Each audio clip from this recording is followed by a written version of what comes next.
श्रीमद्देवी भागवत 7वें स्कंद में अथो 6ठो अध्याय में भक्तगण आज आपको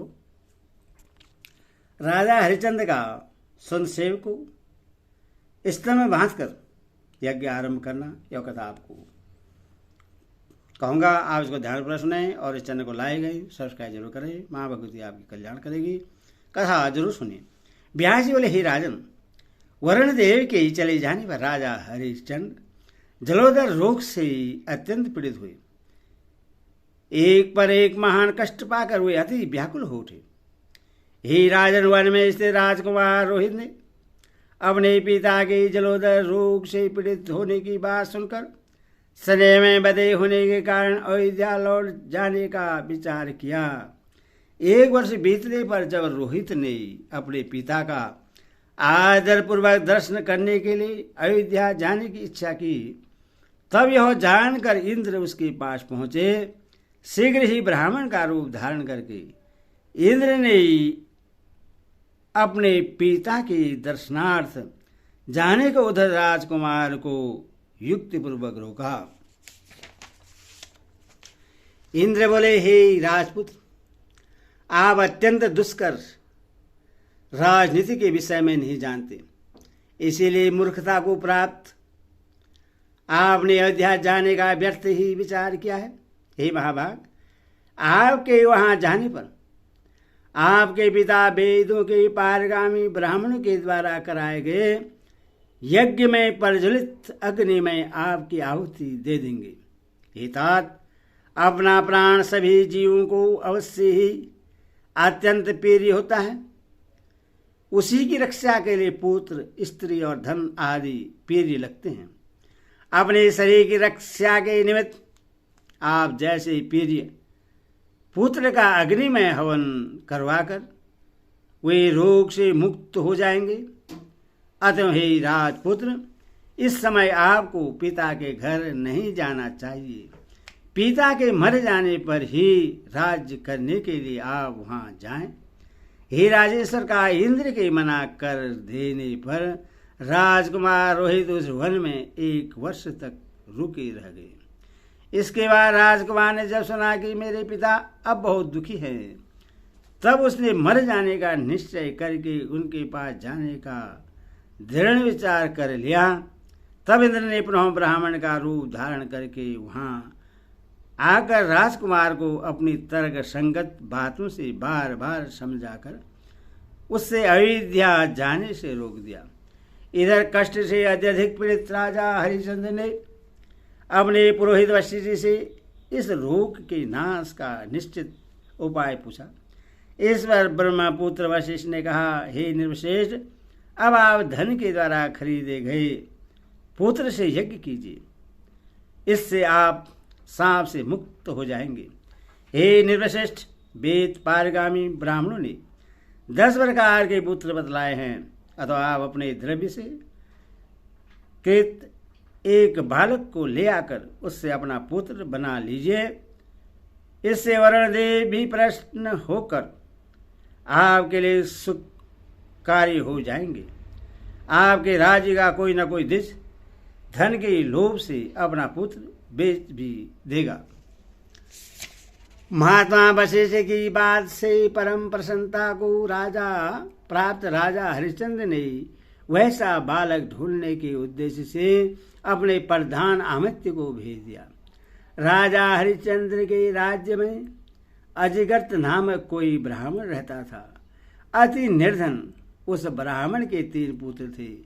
पुत्र खरीदने के लिए गए हुए प्रधान सचिव ने उस दुर्बल ब्राह्मण से कहा, मैं आपको 100 गायें दूंगा, आप अपना पुत्र यज्ञ के लिए मुझे दे दीजिए। सुनपुष्ट, सुनसेप तथा सुलागुल नामक जो आपके 3 पुत्र हैं, उनमें से कोई एक मुझे दे दीजिए और उसके बदले मैं आपको 100 गायें दे दूंगा। यह सुनकर भूख से अत्यधिक व्याकुल अजिगत ने उनसे कहा, किसी एक पुत्र को बेच डालने का मन में निश्चय कर लिया। ज्येष्ठ पुत्र पिंडदान आदि कर्मों का अधिकारी होता है। ऐसा सोचकर अजिगर्द ने उससे नहीं दिया। कनिष्ठ पुत्र को ममता के कारण माता ने यह कहकर नहीं दिया कि यह मेरा है, अथवा अजिगर्द ने 100 गाय लेकर अपने मझले पुत्र सुनसेब को बेच दिया। तब मंत्री उससे राजा के पास ले गए और राजा ने उससे यज्ञ में बलि पशु बनाया। यज्ञ स्तंभ में वध के निमित्त बांधे गए उस बालक को रोते हुए दुखी दीन भय की मारे थर थर कांपते हुए उस अत्यधिक व्याकुल देखकर उस समय ऋषिगण भी चिल्ला उठे। तभी राजा हरिश्चंद्र ने नरवेद यज्ञ में वध करने के लिए उस बालक को पशु रूप से सामित्र वधकर्ता को सौंप दिया, किंतु उसने आलवन के लिए उस पर शस्त्र नहीं चलाया। उस समय उसने यह भी कहा मैं दुखित तथा करुण स्वर से बहुत विलाप करते हुए इस ब्राह्मण पुत्र को धन के लोभ में आकर नहीं मारूंगा। ऐसा कहकर वह उस घृत कर्म से विरक्त हो गया। तब राजा हरिश्चंद्र ने सभासदों से पूछा, हे विप्रगण, अब क्या किया जाए?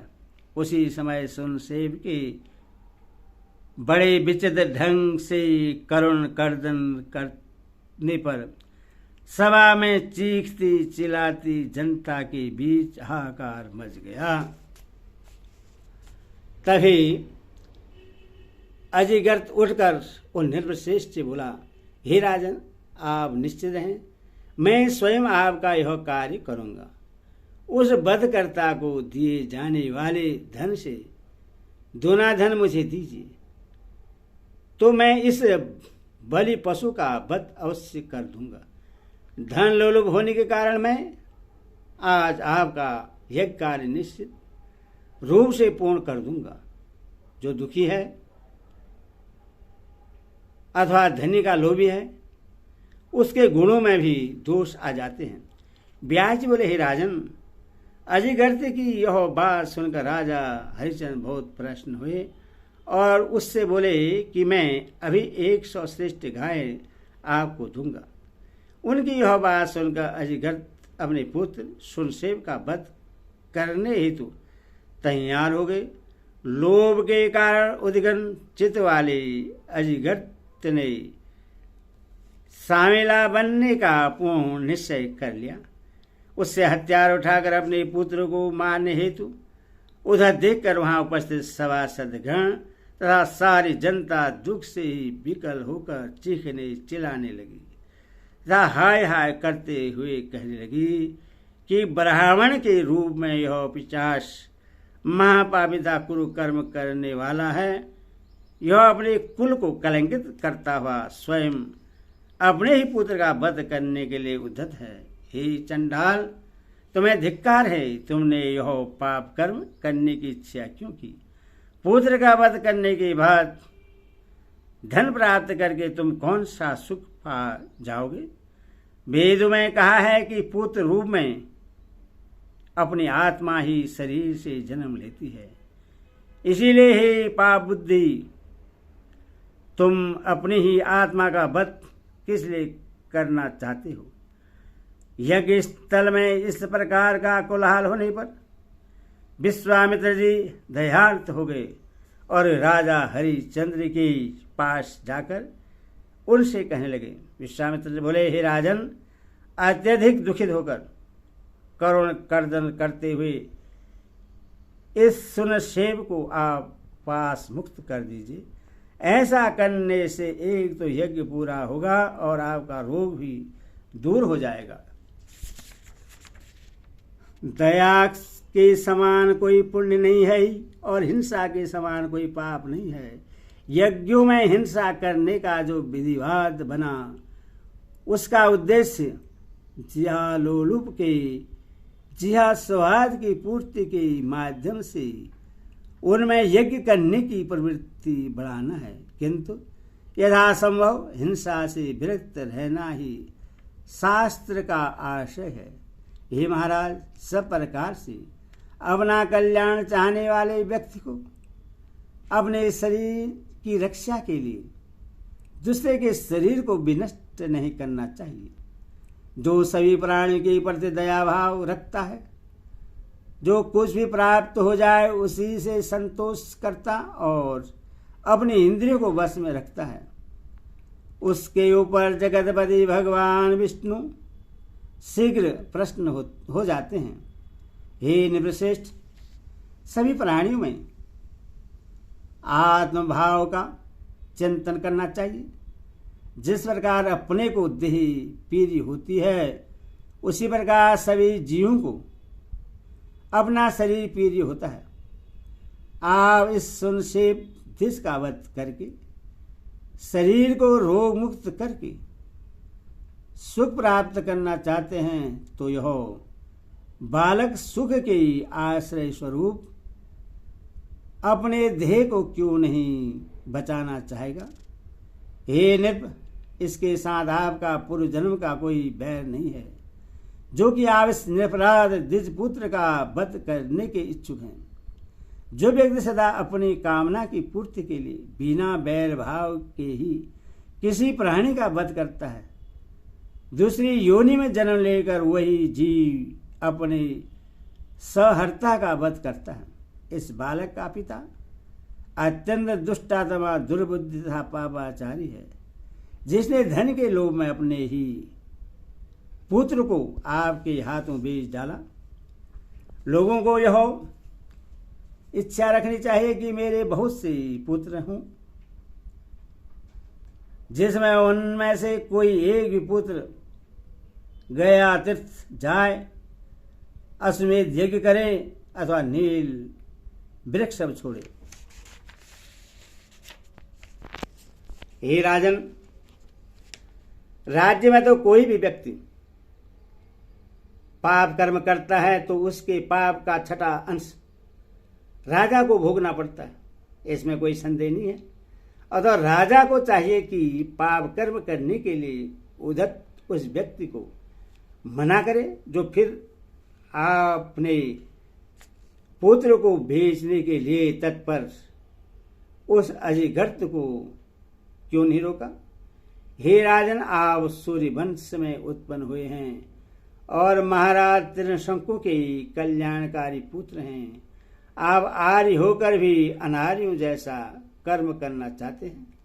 हे राजन, मेरी बात मानकर मुनिपुत्र सुनसेव को बंधन मुक्त कर देने से आपका देह अवश्य ही रोग मुक्त हो जाएगा।